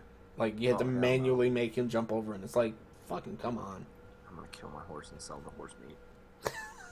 That would be great. And haven't... speaking of going long distances, the fast traveling, I don't mind, okay, fast travel from this point to this point with the signs. Yeah. God damn it, just, if I unlock the signs, just let me hit the button anywhere and fucking fast travel. Don't make me run halfway across the fucking map to another sign just to transport to another sign. It took me a little while to get used to that. Like, I would, like, look things up on the map, and then I'm like, oh, and I go click on the fast travel thing, and it's like, you gotta be on this fast. I'm like, fuck. Gotta figure this out. It's 2015. I got the signs. Just let me go to the fucking sign I want. Yeah, that would be nice. All stuff that they could probably patch in. Which hopefully they do. I doubt it, but yeah. They might want to work on the bugs first. Though. Yeah, that's probably more Kids important. playing with heads is probably not a great bug to have. It's more mature.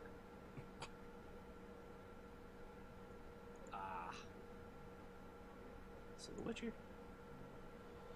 Yeah, which is it's a good game. Like, I mean, it has its flaws, it has its problems, but I mean, it's really good. I mean, Love it.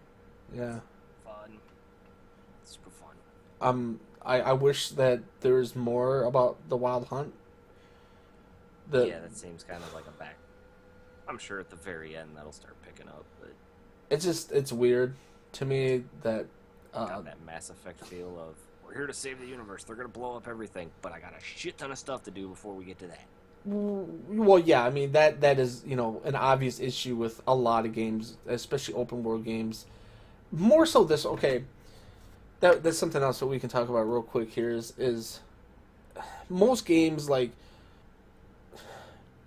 how do I want to say this? All right, most games, like, okay, Skyrim for instance, you can just go through and do the main mission before you do anything else at all, and that way it will you know, give you this feeling of there's supposed to be urgency, but I'm doing this stuff instead. What? Like, no, you can do that main mission because it's urgent, you know, if you want to. Where The Witcher is, it has, you know, in your quest log it says, you know, like, basically recommendations for this level to be doing this stuff, which makes you have to do side quests out, you know, first. Yeah. And so it's like, yeah, it creates this kind of, like, false urgency. Like, I need to find Siri. All right, yeah, I'll help you go get your frying pan out of your house because it's right there in your house. Sure. Barrett, he's like, oh, I was only a day, or no, Yennefer, he's like, oh, I was only a day behind you. I was like, yeah, I wouldn't have been a day fucking behind if I wouldn't have spent 14 hours trying to kill a fucking griffin. Yeah. Yeah. Yeah, I mean that is something else about that game. But I mean, for me, like with the Wild Hunt, you know, the game's subtitle is the Wild Hunt, and yet I'm, you know, on the third part of the game, I guess, and I still know little to nothing about the Wild Hunt as a whole, and I feel like that's a bad thing. Like, you're not even having conversations with people about what the Wild Hunt is or anything like that. Like if there's anything that they make Gerald, you know, be a fucking apparently, you know the shit out of is fucking the Wild Hunt. Like, he's never like asking questions about it or anything. And then you tell people, like, yeah, the Wild Hunt. Like, oh, that's just a myth. Yeah. It's like, is it? I don't know, because you won't fucking say anything about the, you know, like, I mean, at least with Mass Effect, they talk about the Reapers and what they're there for, why the Reapers do what they do, and blah, blah, blah. Yeah. I mean, I'll at least give them that kind of credit, but it's just so weird. It's like, all right, you have this game where not only do you not allow me just to do the main mission and get it all done and over with if I want to, but then you don't talk about this thing called the Wild Hunt, which is the subtitle of your game. Like, I'd be a little... Even with The Witcher, I'd be worried trying to pound through just the main thing because so many side quests affect some things in the main quest that... Right. I feel Yeah. like it'd completely be different if you went through and did no side quests. Yeah, I mean, and that's possible too, you know, of why they did it, because like they implemented all these things that, like, oh, these people recognize me, and I now had to kill them because of it. Where if I didn't do any side missions, they wouldn't have recognized me most likely, and things would have went better, you know. So, you know, sure, you know, there's that to it, you know, and I'm not complaining about it because you know, as much as I do feel like games need to work on that false urgency. Yeah. I don't mind doing side quests, you know, in the middle of doing the main quest, either. Decent ones. Yeah. Most of them, I've had more fun on some of the side quests than I have the main quest. It's like Assassin's Creed Unity all over again. It's like, I guess I'll finish the main quest. I didn't give a fuck. It took me forever to get to the Bloody Baron because I'm like, I don't give a fuck about this dude. I don't want to go talk to him. He's probably an asshole. I got other shit to do. Yeah. And he ends up being an asshole. And I ended up making friends with the dead baby, and now we're bros for life. Yeah, you and Dead Baby. Bros I would before like to house. sit out here with you, and I'm like, nah, I just got Witcher things to do. And he straight up tells him, he's like, nah, go inside. I got Witcher things to do. And then you just sit and stare at the dead baby scream until he pops up. He's like, "What up, dead baby? Guide me." Now you haven't finished the Baron's missions, right? I've went and talked to the daughter, came back, told him, "Hey, your daughter's not coming back, dude. You're an asshole." And then he's like, "You want to play Gwent?" And then tells me to go find his wife. All right, so hopefully by the time we do this again, you'll have that done so we can, in a more spoiler really talk about how, because I'm going to be curious to see how it ends for you, if it ends the same way as it did for me. Seeing that some of the things that you did are clearly different than what I did. Yeah, you murdered a ghost baby. I followed him and high-fived him. What up, ghost baby? Yeah. He was so awesome. Creepy as shit, but so awesome. Let's go. So, Witcher 3 was the only game that I played the last couple of weeks at all. Other than, I did get on to get my rewards at least one day in this last week from Marvel Heroes, but that's all I did. And I assume you've seen my message that I sent you that the X-Men characters were 40% off. Yeah, I saw that, and then I just shook my head, and I was like, I don't want no X-Men characters. I was very tempted to buy a Wolverine. Oh, God. I still have that fucking $60 sitting on my Steam account that I'm just like, oh, what am I going to do with this? Still have it sitting on there.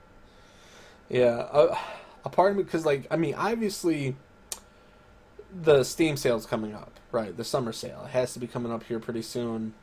Probably this next month in June sometime. Yeah, usually it's the end of June, I think. It's hard to say because it's been in July before, so yeah. It's hard to say. Last year it was I think the first week or two of June or something, but that was because they had some kind of Dota 2 thing going on when people said that they would normally have that, so that they bumped it up early. So, yeah, I don't know. Yeah, fuck Dota 2. Fuck Dota 2. Yeah. So have you been playing any other games? No, just that and Witcher and Destiny. That's pretty much been it. I know the games with gold that I'll be getting in a couple days is that new Massive Chalice game that I'm fucking psyched for. What is that? It's like a roguelike RPG type thing. Okay. Don't really know. You go through dungeons and have stuff to complete, but your family members die, and you have to breed. Breed new family members, and they have different traits, and keep putting them through. Wait, Rogue Legacy? No, it's called Massive Chalice. It sounds like Rogue Legacy. No, not like that. Kinda, but a little different. I don't know how to put it. It's hard. It's very hard to explain. Even watching the little quick look thing they did of it the one day, I was like, this looks difficult to understand, but kind of neat. It's kind of got that weird Game of Thronesy game that I said looks like Game of Thrones, whatever it's called. I called it Risk as well. That's on Steam. Kingdom something. Crusader Kings? Yeah, it's kind of like that, but with a 4-party system where you go in and do turn-based combat with motherfuckers. All right, it can't be Crusader Kings then. Yeah, it's that level of family stuff. Oh, I see what you're saying. Mixed with here we go, XCOM. Okay. Turn-based strategy style XCOM. That sounds good. I love me some XCOM. Fuck yeah. In fact, I've thought about doing another run of XCOM for a live stream. It's a good fucking game. Yeah. When are we getting XCOM 2? Do we need an XCOM 2? I don't think we need an XCOM 2. I would be very happy if they just fucking gave me another Like another map pack or something. Yeah, like another expansion. But then they can't make money off of it. Yeah. They No, can well, make they'll more. make money off of it. I mean, I get more excited for an XCOM 2 than I would XCOM Declassified Boner Edition. oh man, fuck Declassified. That game is so stupid. Yeah, I saw what they were going for. They were going for like the Mass Effect multiplayer feel to it, but it was just bad. God, that was so stupid. Man. Yeah. So did you end up watching any TV? I know something what we haven't talked about. Yeah, I mean, I think the only thing from the normal that we haven't talked about yet was the Flash season finale. Two other shows that I've watched. Well, let's talk about those first. Master Chef is back. All right, stop. What next? I love me some Master Chef. Unbelievable. Then I got on a Ghost Adventures fucking binge the other night. Ghost Adventures. Ghost Adventures, it's like a better version of Ghost Hunters. Better? Yes, better. See, that is arguable because Ghost Hunters was really good, but then it got really shitty. Like, I it don't just turned like into how- the standard I don't Ghost like show. how Ghost Hunters does the we're just gonna walk around. Did you hear that? We're recording now, and then you have to wait to the very end until they review the evidence. Ghost Adventures, during the whole thing, they'll like stop it and say, all right, at this point, right after we said this, here's the EVP that was recorded. See, Ghost Hunters, I feel like used to, because I haven't watched it in many years, and that's because I remember watching it, like, okay, because I stopped watching it, and then I came back to it, and I was like, oh man, I missed the show, and then it was like changed. Yeah, they changed it a lot. Yeah, I they. just hated the sit down with the person at the end and go over the evidence. Well, I've always liked that, but I mean, because like what they used to do was like if they thought they seen something that they would talk about it while it was happening and stuff, and then later when they would present it to the person that they would explain it to them, and usually they would be very reasonable about it, like, all right, this is what we've seen, but there's a good chance that it was glare or that thumping sound you heard, it was this window being unhinged and the wind tapping on it and blah blah blah. They always had reasonable explanations for 90% of the stuff, and then when there was stuff that they couldn't explain, that they were like, oh, yeah, look here, like this is something that could be a ghost, and just the fact that they were very realistic about it made it better, instead of all the shows where they're like, oh, orbs with the guy. Oh man, I remember one show where the dude falls to the ground and crawls through a doorway, and then he's like, I was dragged in here. And it's like, no, you weren't. You clearly were fucking on your hands and knees crawling in there, you fucking asshole, And it Ghost Adventures does that, though. does what? Like how they're doing the stuff during the episode and showing, like, hey, this reaction happened because this is what we heard. Here's the enhanced audio. Yeah. They'll also say, like, all right, this is what happened. This window closed and all this stuff. And then they'll say, this was later debunked because of this. Yeah, see, and it sounds like they're what Ghost Hunters used to be before, I guess you could say, selling out. Just the main guy in it I hate. He just seems like a prick. He's like some tanned fucking Jersey boy looking dude. His other buddies that are with him, I like those guys, but him I can't fucking stand. It's on Yeah. Netflix, I think like 30 some episodes. But the reason I bring that up, that I binge watched it, was I fell asleep on an episode where they were going through the original Exorcist house. Okay. And holy fuck, I had some fucking nightmares. I ended up waking up like 20 minutes later in a cold sweat. I woke up like 3 times. Like, you know how when you have dreams and you wake up because of a loud like noise in the dream and you think it's real? Yeah. That happened 3 times with some fucking woman screaming. Oh, I woke up man. fucking terrified. Like, oh my god. You're I having didn't know I was flashbacks yelling from in your my sleep. job. Oh man, it was so fucking.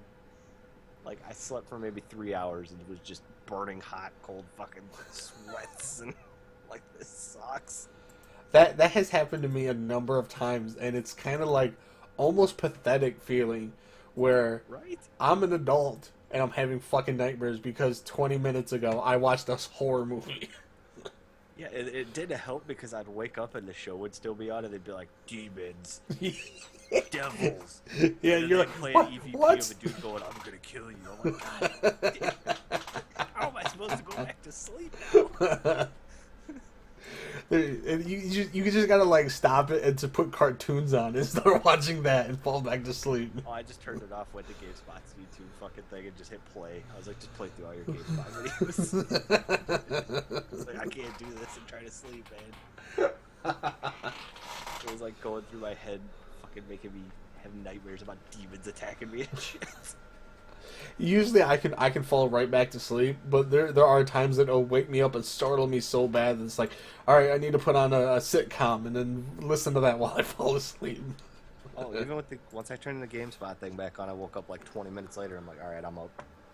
I slept for 4 hours. I'm up. This is not working right now. I'll wait till morning when the sun comes up. This is fucking bad. I'm an adult. Jesus. Oh man, that's awesome. But yeah, it's on Netflix. There's quite a few seasons. It's worth watching. They catch some good shit. Right on. The EVP stuff is kind of cool. Yeah, it sounds like it's what Ghost Hunters was originally, the thing that me and Toy Box fell in love with. You know, because like we hated, you know, all these fucking websites and stuff where they'd be like, oh, look at these orbs floating around this basement. It's like, no, you're in a basement. It's dusty. You fucking assholes. Like, that's not an orb. Yeah, the only time they bring up orbs is when they'll actually say we debunked this as a bug or not a bug because here's a bug flying by earlier and this is what it looked like. Yeah, see, and I mean that's Ghost Hunters used to be that way. You know, they would find something like the one with they were in. I think it was a lighthouse. I do believe because I remember being a narrow stairway that was circular, and one of the things you know people were saying that they heard was a banging sound, and they went and found that it was like this shutters on this window were tapping. You know, like, and that's the thing, is like they would hear it and they'd be like, do you hear that? And what they would do is they would be like, do you hear that? And then they'll cut the commercial and then come back and they'd be like, we actually heard the pounding, blah, blah, blah. And then they would go and look at it and they would show it and be like, oh, it's because this thing's not latched. And then they latched it and they stopped doing it. And then later on, when they're talking to the people, they explain to them, like, all right, that banging that people kept hearing wasn't a ghost. It was these shutters. We put the latch back on it and it stopped happening after that. You know, and that was what I liked, is like it didn't insult people. You know, it wasn't going out of the way to try selling you on ghosts, but it clearly turned into that. Like, because there was a time where they were like, even if they couldn't prove it, they would be basically like, we don't believe it's haunted, but we couldn't find anything. Where it seemed to get to the point where they were like, yeah, it could be. And it even got to the point where they're like, it does look like there is orbs over here, and it's like, oh man, you guys fucking sold out.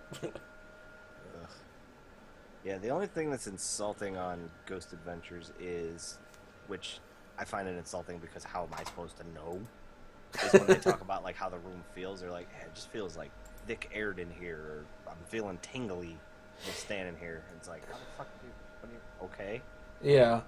It's like, it's not, it's like, all right, if that's how you feel, that's how you feel, but you can't convince me on that because I'm not fucking there to feel it. Yeah, I mean, and Ghost Hunters used to do that, but some of the times they would have like heat vision cameras.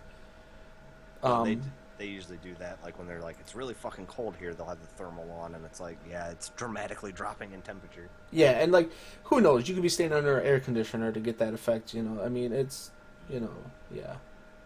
But yeah, they're reality shows, and some of the shit I'm sure staged, but like they use this spirit box thing, which is, they actually, oh my god, they actually use a fucking Kinect camera for one of them. Yeah. Because in night vision, have you ever seen the Kinects in night vision? I have not, but I've heard about it. They did it in one of the Paranormal Activity movies. Yeah, how it just puts like fucking, it maps out the whole room. Yeah. Well, they do that, and they go into this fucking hospital, and they put a fake dummy down. And all of a sudden, there's nobody around, and the Kinect starts mapping head, shoulders, and hands, like working on this body. And nobody's around. Like, it looks like a person moving. And then one of the dudes is like, oh, fuck, this is crazy. I'm going to go in there. Let's move the dummy. I'm going to lay on there and see what happens. Well, at the exact time the dude's laying there, he's like, dude, I'm feeling fucking weird. He's like, I'm feeling tingly. My ribs kind of hurt. All of a sudden, he just jumps the fuck up, and he's like, God damn it. And he grabs his stomach. The connectic that at the exact moment caught another thing fucking showing up, and it looks like the connect person that's not there fucking just punches him in the stomach. I'm like, dude, I don't even want to ever use my connect now. Because I'm going to start seeing shit behind me. And ever since that episode, they started actually using, like, that technology to fucking map out rooms to see if Head and Shoulders and shit shows up.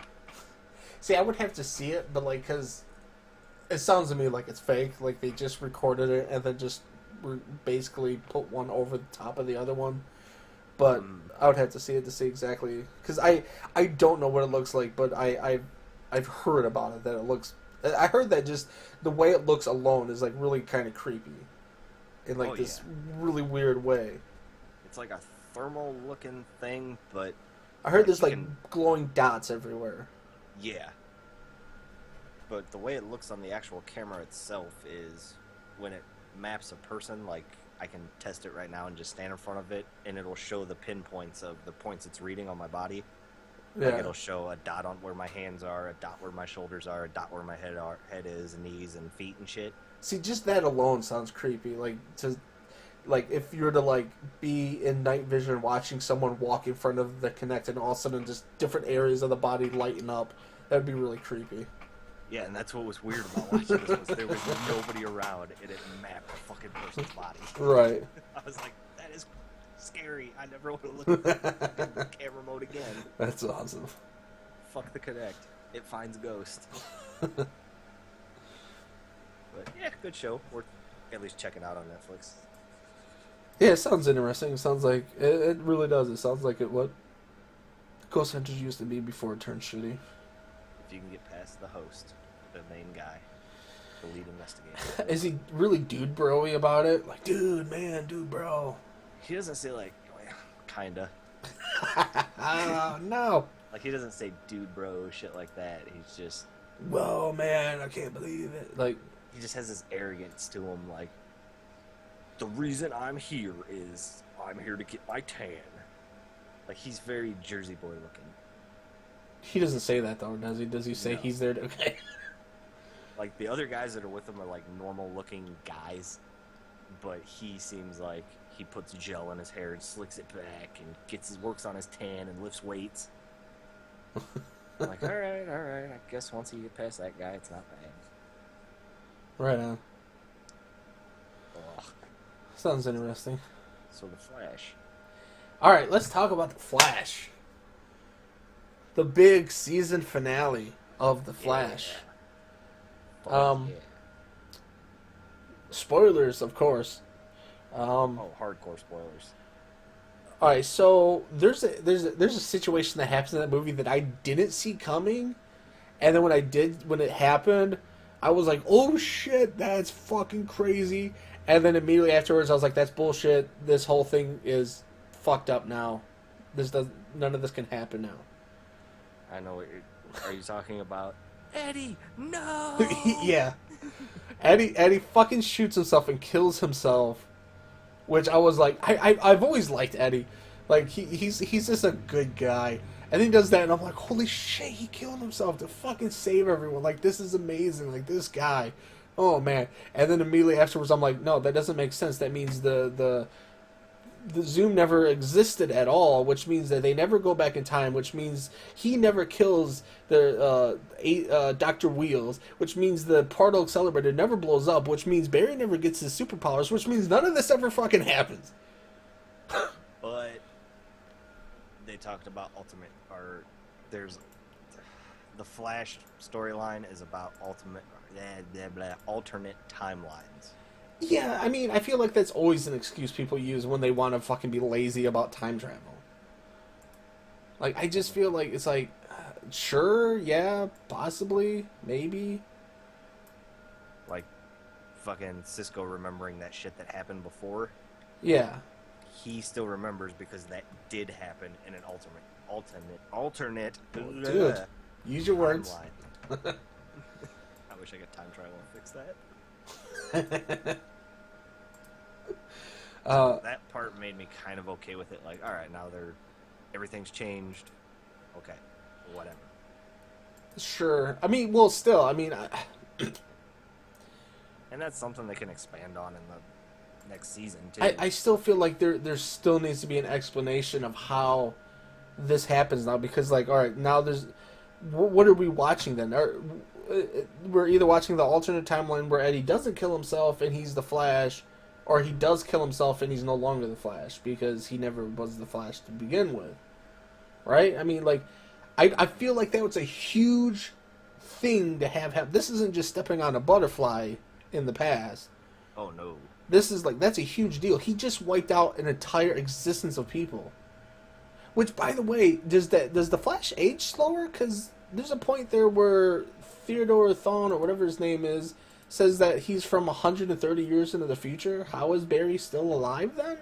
Yes, because I think they said he ages slower because all of his stuff is like.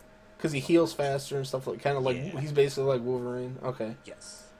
Because, like, when I first heard that, I was like, bullshit. And then I was like, well, wait a minute, maybe this has something to do with his powers of, Like, if they would have healing just faster. killed the Reverse Flash, you wouldn't have any paradoxes or none of that shit, because he would have came back and died. That just would have been him dying.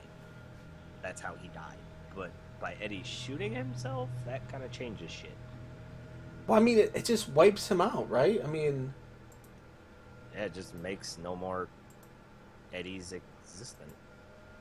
yeah, Right. I don't know what they're gonna do with it now. I feel I don't know. I But feel they showed the old Flash, the helmet that shot out. Yeah. Oh, shit, that's my sign. yeah. I was really hoping, because, like, when I seen that, I knew exactly what it was. I was like, all right, here we go. You know, there's gonna be something more to this, but I got a boner when that happened. I'm like, holy shit, dude's gonna fucking come out. Dude's gonna come out and fucking drag him with him. yeah, I We're was gonna have another fucking Flash. I was waiting for, like, because, I mean, isn't that how it works in DC Comics? Like, there is an old Flash, kind of like Green Lantern. Like, there is they're not. This isn't just, oh, this is what the original Flash looked like, and this is the suit now. It's two different people, right? In the comics, that's how, like, once he started the time travel stuff, that's how he found out in alternate timelines there was other Flashes. Like, other people became the Flash besides him.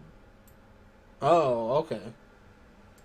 I So that's see. why I'm thinking maybe this created some paradox where other people are going to start showing up now because they became the Flash instead, Or Zoom, somebody else became the Zoom right on. guy.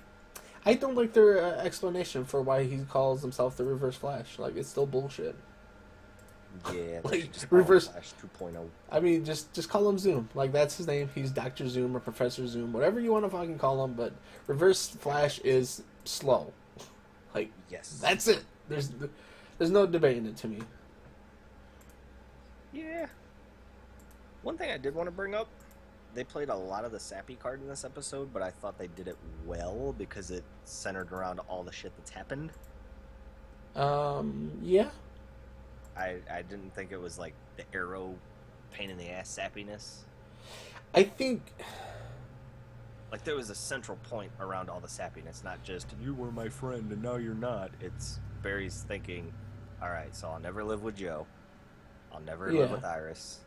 I might not become the Flash. This Yeah. could happen, this could... He's like, this is fucked up. yeah, I mean, that's a huge decision in someone's life. I mean, like, on one hand, you're getting your mother back, you know, like, because Joe says, like, there's no question you got to do this. You know, even though he was, you know, later he says, yeah, I was scared, but, you know, it's something you got to do. But then, like, he talks to his dad, and his dad's like, no, you can't do that. And I remember, I'm like, yeah, like, what? But if he does do it, who's to say when he changes the alternate, his mom didn't die 2 days later in a car crash? Right, and, you know, that's the ripple effect theory that I was thinking of when they were talking about this. Like, I thought maybe they might touch on that, because that's a popular theory. And what the ripple effect theory is if you go to a stream or a river, the current's traveling one way, but if you throw a rock in there, it makes a ripple, but sooner or later it goes all back to being what it was, which is like the movie The Time Machine, where he saves his wife from dying, but later she dies anyway, because no matter what, the same events still have to happen because that is how time works. Just like a river will go back to being what it was before you threw a rock in there. Yeah. So, I mean, yeah, that's a possibility. They never touched on that, though, which kind of sucks, but whatever. They're doing their own thing with alternate dimensions, and they probably don't want to get too much into, like, all the different theories that are out there about time travel. When he went through that portal, well, oh god, there's a lot here.